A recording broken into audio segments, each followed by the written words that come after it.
I'm Michaela Guzy, and I'm very excited today. I have a very special guest, my dad, Mike Guzy. I have him on here twofold. One, he has a very accomplished career and we have some similar talents, but very different points of view on most things in life. And with everything that's going on in the world and a lot of this cancel culture, I thought it was really important to have someone that I often disagree with, but really love and find ways to learn and communicate on, to share more about what it means to be my dad, but also his very accomplished career in a book that he has written. So, without further ado, meet my pops. Hi, Dad. Hello, Michaela. How are you?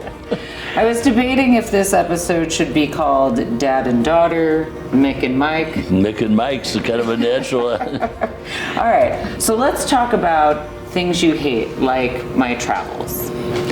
Well, I hate to see people put themselves at the mercy of the whims of other political systems. I mean, people can really get screwed up in foreign travel, and for things that we think are a joke. Look at this woman that was a professional basketball player and had a little bit of marijuana oil or something on her. She got 9 years in prison. That's extreme. Yes, it is. And I don't doubt that she was just a pawn in a big game. But this is the kind of thing that can happen when you go to places like Russia. And it tends not to happen, you know, in Hazelwood. In general, it's probably a good idea not to go to Russia at the moment. I've been to 114 countries, which I know usually Dad's reaction is, why the bleep would you want to go there? Including the time I went to Rwanda. Mm-hmm. And what did you tell me? Probably don't go to Rwanda. You said, don't mess with the president. And at the time, I didn't realize that I was going to meet the president of Rwanda.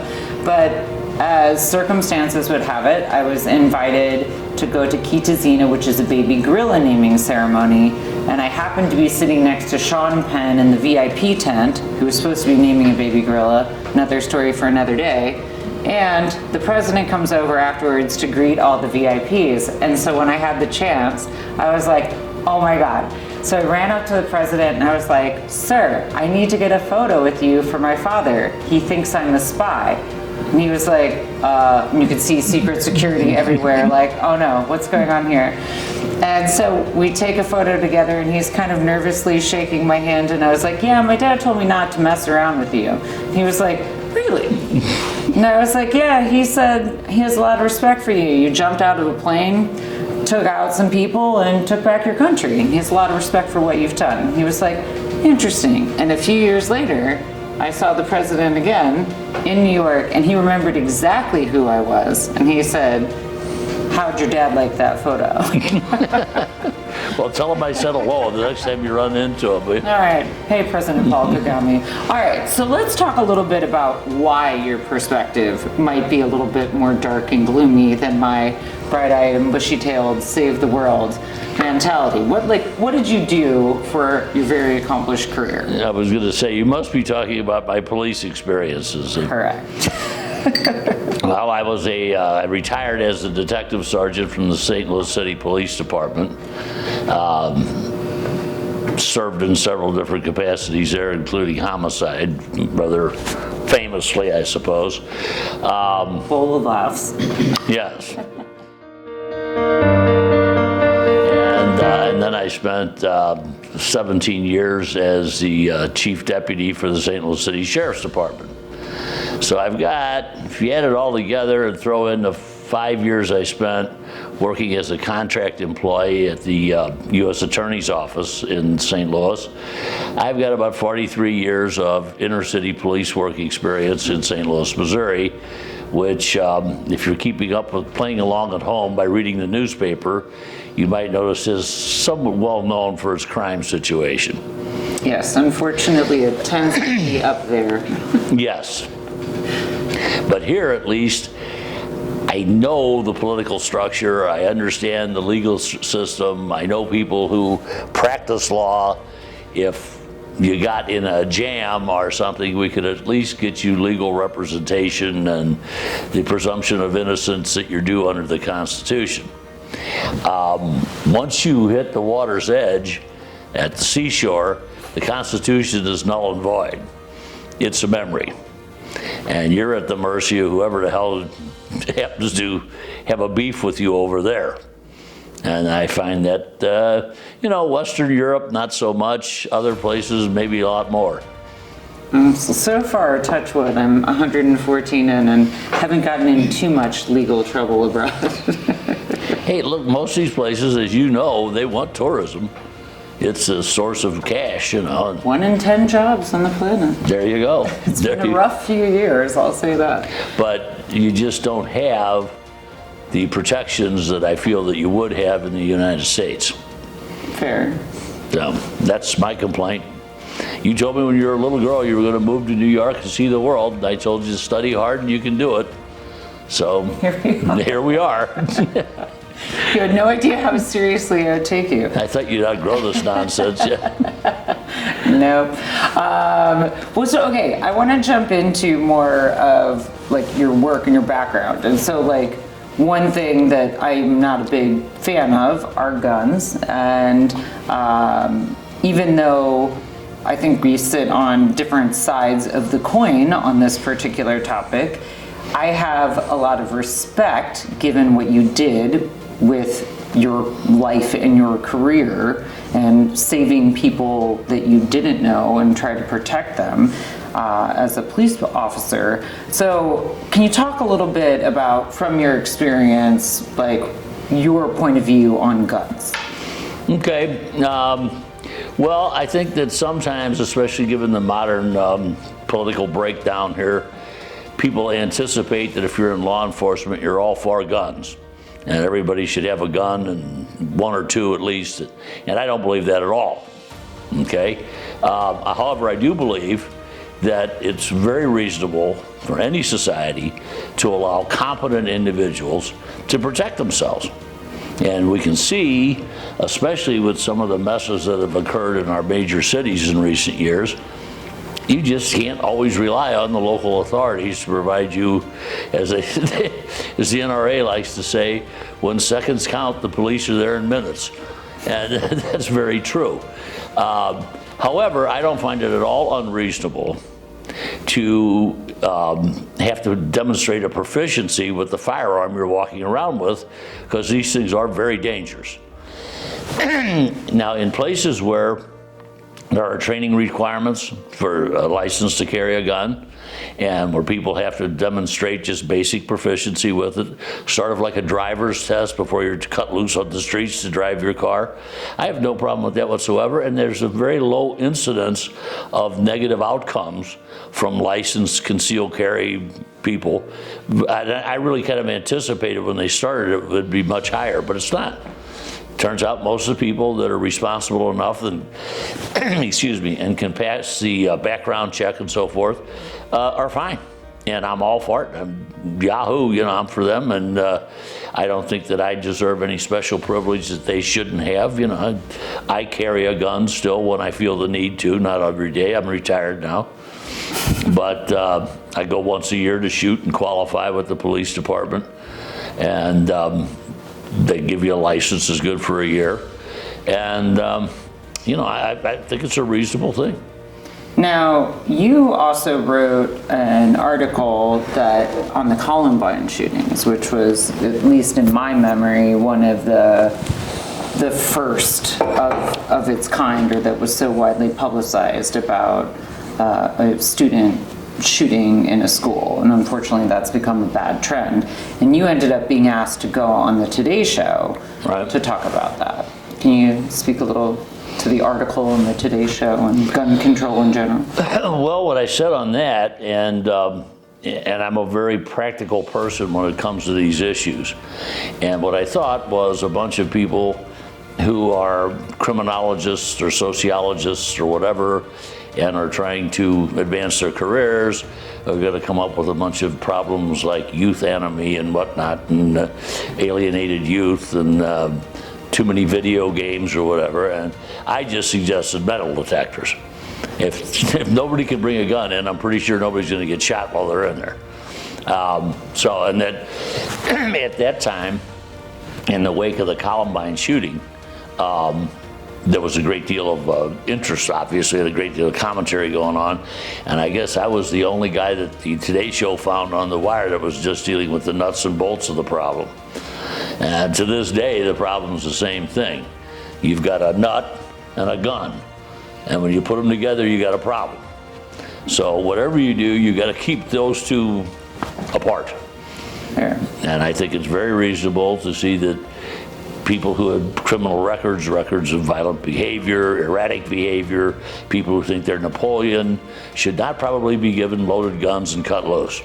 Okay, so psychological testing and maybe not having the criminal record would be a good start. A real good start. And then I think also, I think a lot of the, and I can understand why in a way, but a lot of gun advocates are very suspicious of the governor or the government having too much information about who has a gun and where it is and all that sort of thing.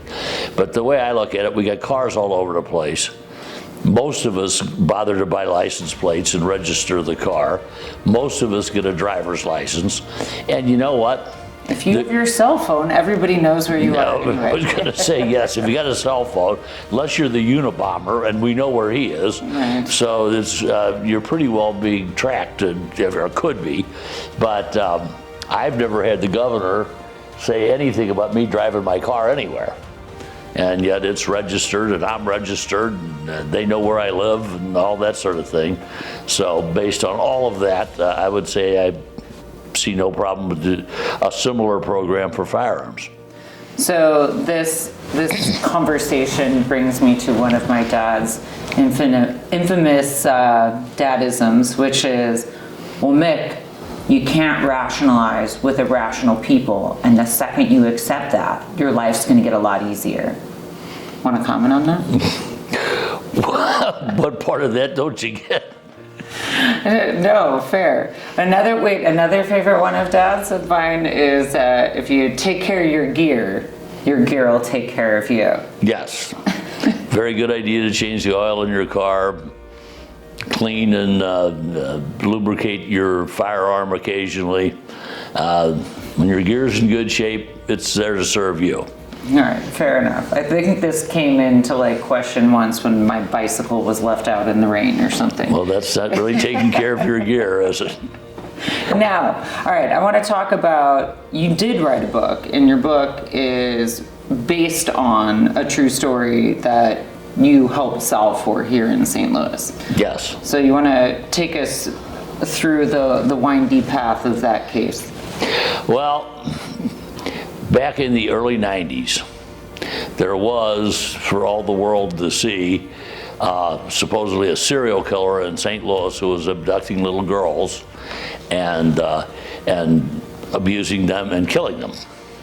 And so we had one that occurred, and of course everyone was very upset and very aware of this incident. It didn't happen in the city per se, but it happened in a north central suburban area. The little girl was missing, and at first we didn't have the body at the time, when a second little girl became missing. Same circumstance, same day of the week, same after school hours as the first one, same general area of the suburban North Central County area of the St. Louis area. So people were pretty sure that we had someone hunting this area, a serial killer working this area. By then the FBI is involved, and it's a nationwide story. I got involved as a city police officer or city detective sergeant because the second little girl that went missing turned up dead in an alley in the city. And as soon as they called us in, we realized that, well, now we're all involved in all of these cases. While all of this is going on, the first girl's still missing, the second girl has been found tragically dead. A third little girl was attempted to be abducted. Again, after school, same general part of the suburban area. And she got away. And she got a description of the car and another guy that was there. A young man saw some of what went down, got a pretty good description and so forth. So we finally got him, the first guy. But by now, you know, everybody's convinced that there's one guy, and this is about the gap between the resolution, and it shows how when you start looking for something, you're going to find it. Okay, and everybody was sure, you'd have to be nutty not to be sure, that there was a serial killer working St. Louis. So when we finally got the guy that failed in his attempt to get the third little girl, he was in town on business from Texas. So we're like, well, it's kind of odd, because you know, these other cases occurred a couple weeks before, right. And he had a pretty good alibi, including a wife who was not at all happy to hear that her husband was trying to abduct little girls in St. Louis. No. So she would have been inclined to go ahead and testify, but she said, no, he was down here. We checked through his employer and so forth, and in fact, he was in Texas. So he couldn't have been the guy from the first two. Then we had a profile from the FBI. They were convinced that this guy was a white male, 25 to 45, lived alone or with his mother or something like that. Poor social affect and all this crap. And they give us their description, which is basically a conjured up best guess. So we find a blanket. We find the second girl that was found in the alley, was wrapped in a blanket. And when we got the blanket back from the lab, they said they found some hair samples in it that was not the little girl's. And so we were obviously anxious to hear about this. Well, it turned out that the hair samples came from a black man. And so now we got a white offender from Texas, and the hair samples, it's always possible that the blanket came from somewhere else and it's not the killer's hair, but it probably is indicative of at least the killer's race. Well, we wind up solving the second one, but in the meantime, the first girl was found, and she is dead and tied to a tree naked during a severe winter cold snap out in the forest preserve way out in the west part of the St. Louis region, the rural area. And a poor jogger found her, right? Yes. The guy who we find ultimately that was responsible for the abduction and murder of the second girl was in prison when the first girl went missing. So he's got a pretty good alibi, even though we don't like or trust him. If you're in prison, you're in prison. And we're pretty sure if you're in prison, you're not abducting little girls in North County. So that case actually went unsolved for years. Just recently, it turned out that the original investigators from that area had missed a guy who had been discharged from the armed forces for some sort of impropriety of some sort, and through DNA they were able to resolve that it was him that was responsible for the first girl. So almost 20 years later, thanks to DNA testing. Right. But my point is, if you think there's something there, like a serial killer, and it certainly was good evidence, but you have to be able to prove each element, or else if you don't proceed skeptically, if you don't demand that you prove each element of the crime, you can come to some very specious conclusions. And in this particular case, it's obvious that we had 3 completely unrelated crimes, 2 committed by white males, 1 committed by a black male, 1 committed by some guy who was living in his sister's basement after getting thrown out of the Air Force, 1 committed by a guy who was on parole and working at McDonald's, and 1 committed by a businessman from Texas who was in town for legitimate reasons, but who decided to have a little recreation before he caught his flight home. So it sure looked like one guy, but it was not. So the common theme is they're creeps. Oh, yes. No, I'm not disputing the existence of evil in the world. No, there's definitely. Well, so as someone that read through your book and had helped maybe make some suggestions, and as your daughter to read such a thing, like I was a young teenager when all that was going down, so I remember certain things, and I certainly remember seeing things on the news, and I remember a heightened sense of anxiety even in our family.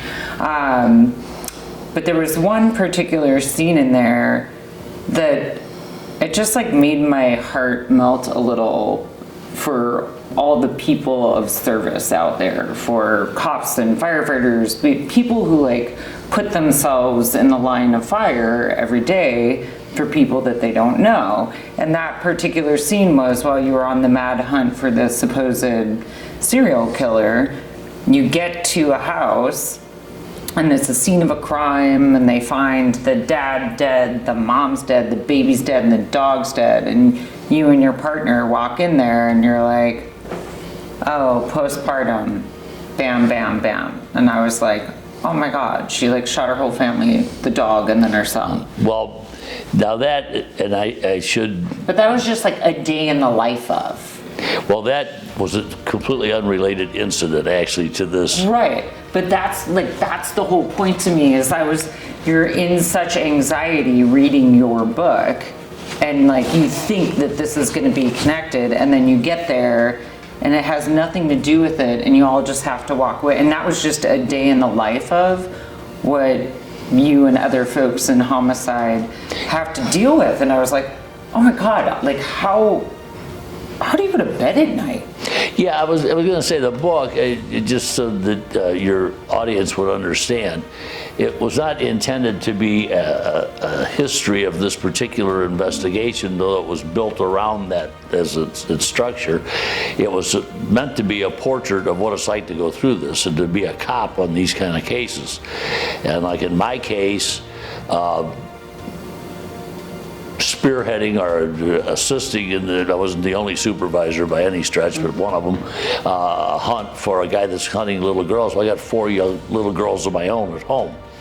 So you have a real motivation above and beyond the normal one, just as a decent human being, to try to come up with a solution here. It turns out there wasn't one creep, there was 3 of them. So what can I tell you? I mean, that really made my heart break, not only for you, but all your partners, and again, cops I don't even know, and with everything that has been going on, and this like electric lightning rod that we have in certainly the United States, but I do think on a global picture and page, is just, there's such anxiety and people are frustrated, and when I keep hearing things like defund the police, I'm like, I don't think that's really what you mean. And like, I don't know, with kind of crime on the rise, and I did just read that 2020 murders are going down slightly, which is great because people are getting back to jobs and money, hopefully. But I wanted you to comment a little bit about that and like.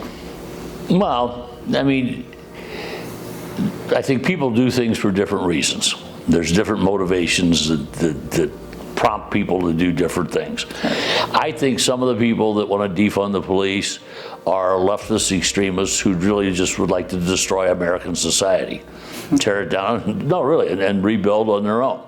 And these are the idiots that think that, you know, the tax dollars are always there. We can get more of it for whatever our cause is. And, but what they don't realize is when you destroy the tax base, you destroy the ability of anybody to contribute to anything like that. But there are people, anarchists, and we've had them throughout American history, that really just want to destroy the government. Okay, and I'm obviously not one of them. There are other people who are just misled. They just don't understand. They don't want to recognize the realities of what you can't help but recognize in a homicide job for sure, but on a police department, especially in the inner city, And that is that there is a real need to enforce the law and to maintain order. You always hear law and order. Well, a great deal of police officers' time is just spent maintaining social order.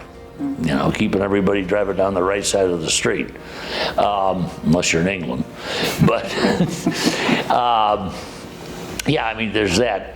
But what I think that most people don't really take time to think about is, for the body politic, the police department, the criminal justice system in general, is the renal system of the body politic.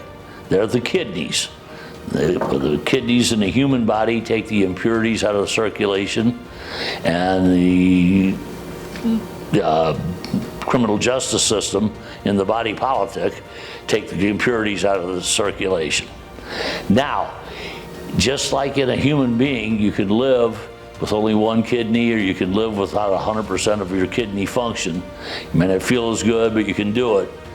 You can get by, you know, with these things go unsolved, and this guy got away with that, and it's still, you stagger on, and the patient, you know, survives. But when you shut it down completely, or impair it to over 50% disability, you're going to have a death, and kind of a horrible one. If you ever see anybody die of kidney failure, it's not a pretty sight, and it's not a pretty sight what society's doing.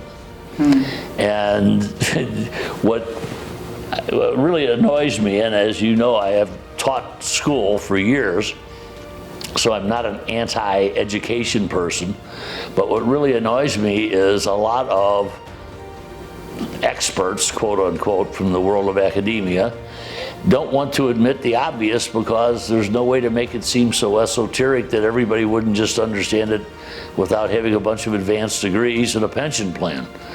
And that is, if you lock up the bad guy, guess what? Nobody's stealing purses in cell block D of the penitentiary. And nobody's got a purse. And you can't burglarize anything because everybody's always at home. So it really cuts it down. It's called incapacitation of the offender. And it is the surest and the easiest and the most commonsensical way to deal with crime. Has been going on since the start of time. Okay, so that's what. Well, and I know it's been a hot minute since you went to the academy. Yes, it has. What kind of sensitivity training and stuff is given to police officers before they get into the field? And, you know, I know you still have a bunch of friends that are still in law enforcement. Has that changed, especially over the past couple of years? Oh, yes. When I went through the academy, it was 16 weeks. And everyone agreed it was too long, but you just had to gut it out and shut up and do what you were told if you wanted to get a badge. Now it's 32 weeks. And they've got all kinds of touchy-feely things in there that they try to help out with folks and get them sensitive to the long-term misadventures of ill-gotten toilet training and whatnot. No, it's there's certainly a case to be made for understanding the other guy's point of view. And there certainly are cultural differences between different people. But what they don't like to talk about is there's also cultural similarities. And that is, I don't care what color you are or what culture you're from, you don't like getting hit over the head and having your shit taken away from you. Okay, so we can kind of all agree there's a bedrock of intolerance for strong arm robbery. Okay? Fair. And so the people who deal with this tend to be the police department. And they used to be called the police force.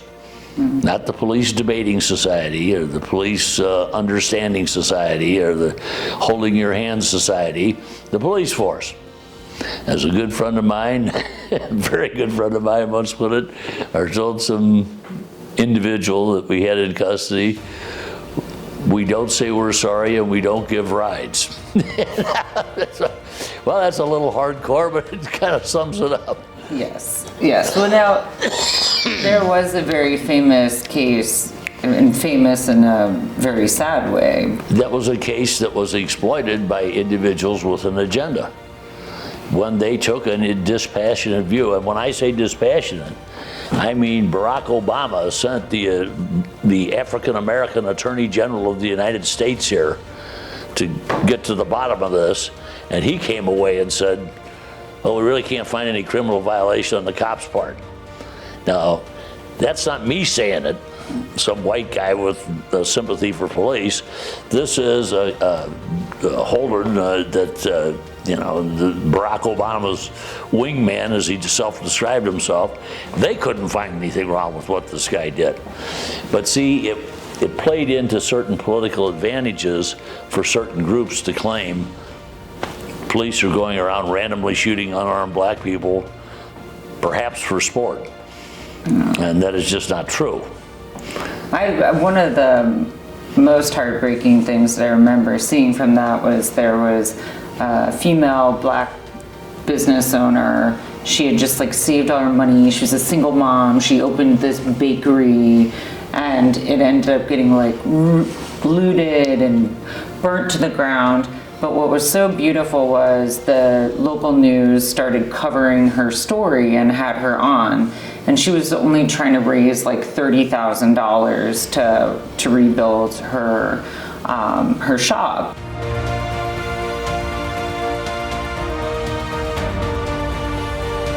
Just like flooding in money from across the country, and so that was a beautiful thing to see, because I do think a lot of people hear Ferguson and think it's this terrible part of town, but actually it's a pretty nice place.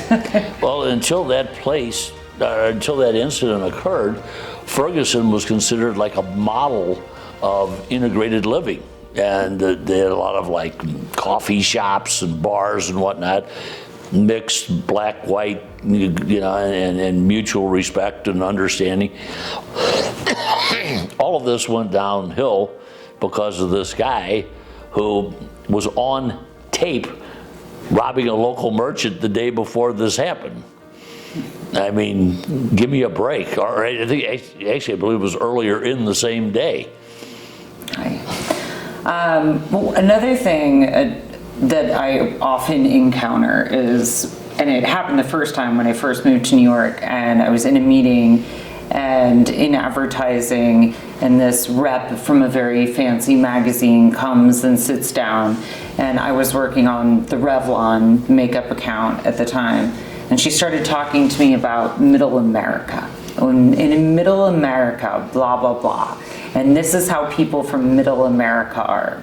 And I was just sitting there and I was like, is this lady serious? Does she know I'm from middle America?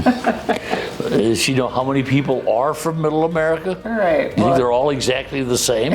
I mean, it is actually like a common thing that still happens. I encounter it all the time when I'm out in the field, which mine is a very global field. So, and a lot of times people will be like, I would have never guessed you were from middle America. There you go, flyover country as they call it. Right.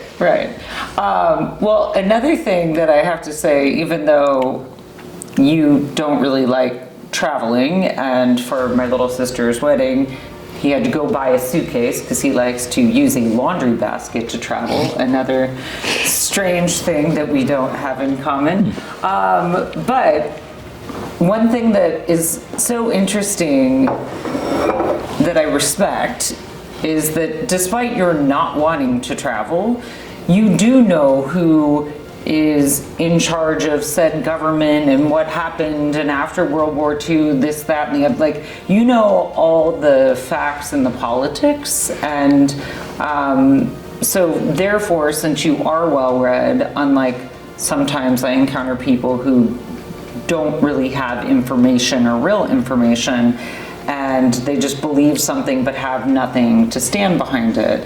That is something that I've always said, well, I still don't agree with you on a lot of things, but I can respect where you're coming from, and I'm happy to hear you out. And I was listening to a podcast recently where, again, he might be a little more extreme than I am, but what he said that resonated with me was that there's the silent majority. And unfortunately, the people that are speaking up and not scared to get canceled are on either extreme, left and right. And the rest of us are sitting there like, I don't really agree with that, but they're gaining power and ground, especially on places like Facebook, and I think that's how you saw QAnon blow up and whatnot, especially while people were locked down and not having that kind of exposure. So give some commentary there. Well, the first thing I would caution you about is the silent majority was a phrase that was coined by Richard Nixon. So maybe look around for a synonym somewhere. Not my words, by the way. No, I think that most people really don't have that keen of an ideological agenda. Most people want to live. They want to prosper as much as is reasonable. They want their offspring and the people they care about to be relatively safe. And they want to get on about their own life. They don't want to spend the rest of their life arguing about politics or criminal justice or anything else. As a matter of fact, we always used to say the problem with the police department, one of the reasons that police officers get kind of a jaded view of mankind, is nobody ever calls the police when your kid gets a scholarship to Harvard. That's not when you see them. Now, if your kid shoots his sister, then they call the police. Now you're there. But so you're not there for the happy times and the birthday cakes and that sort of thing. You're there when things went terribly wrong. Okay? So that's part of the problem. But yeah, I think that the police officers in general spend a lot of time kind of in the twilight zone, where most of us just go very rarely. At least hopefully we go very rarely. I had a good friend, and you knew him as a matter of fact, who was a combat Marine in Vietnam. And I asked him one time when we were in the 3rd District together, I said, how does this, where we are in the 3rd, compare to, you know, the DMZ over in Vietnam? Because I didn't go to Vietnam. And he said, this is worse. I said, oh, good. Great. Well, the thing of it is, and I understand exactly what he meant, and he elaborated, but it's constant. You know, you don't go to Vietnam for 20 years. You know, it is hell, and I'm not in any way deprecating the experience of combat or anything of the sort, but you're there for a while, then you're out of it, you know, and then you look back on that part of your life, where this is a career. You know, every day you get up, you're back in the stuff, as we say, okay? Right. And that's the difference. And it wears on you. It can wear on you. There's an element of tension there. I don't know how it couldn't. It's, well, as I've always said, police officers expect to do battle with criminals. They're playing cops and robbers. They're not shocked to learn the robbers don't like them. Batman needs the Joker. Batman doesn't like the Joker, but he's got to have him, because why else can he run around Gotham all night long dressed up like a bat if he doesn't have some sort of arch fiend that he's combating? Okay? Get the pun? Combating? Yes, I get it. Now, Batman's not particularly shocked to learn that the Joker doesn't like him and that he has to be on his P's and Q's when he's dealing with the Joker. But when Batman can't trust Commissioner Gordon, now Batman is screwed. Because when you can't trust the people that represent the institutions that you're defending, that you're putting your life on the line to keep in existence and functioning, if you can't trust them for a fair shake, you're going to see some real disadvantage or dispirited efforts at law enforcement. It's most of law enforcement, if you read the law, the case law, it's what did the officer believe? Did he reasonably suspect this? Well, nobody can tell me that you look suspicious to me. That's in my head, okay? And if I don't want to get in trouble, I say, man, it didn't look that suspicious to me. It was just a citizen walking down the street. Guess what? No complaint, no problem, no protesters, nobody, you know, threatening your home and your pension and your freedom and whatnot. So, but we all suffer when that happens, because the kidneys aren't working and the impurities are getting back in circulation and it's building up and the patient gets sicker. So people who would like to live here and finish their lives here and leave a decent society for their children and grandchildren should consider that factor. I don't think any thinking person that was ever on a police department wants to live in a police state. No. But I wouldn't want to live in a state that didn't have police either. Yeah, no. I think the pandemic definitely brought that up in a lot of America's cities, so. Yes. Well, thank you, Dad. Okay, Mick. One thing, though, I usually say an inspiring quote, but I texted you this morning for your quote. Do you know it off the top of your head? Mm-hmm. All right, why don't you say? Well, it's from a guy named Charles Bukowski, who's one of my favorite writers. A very interesting man, to say the very least, but he was by turns obscene and profound and poetic and profane.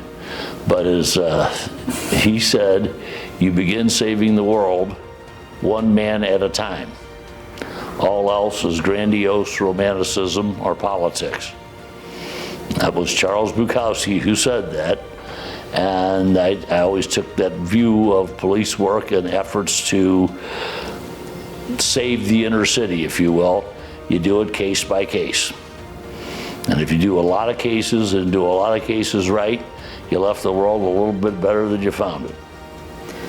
My dad is also the only person I can go shopping for Christmas in Churchill's War Room. And I did buy him a book of quotes, which he'll probably memorize and be able to regurgitate to you in the future.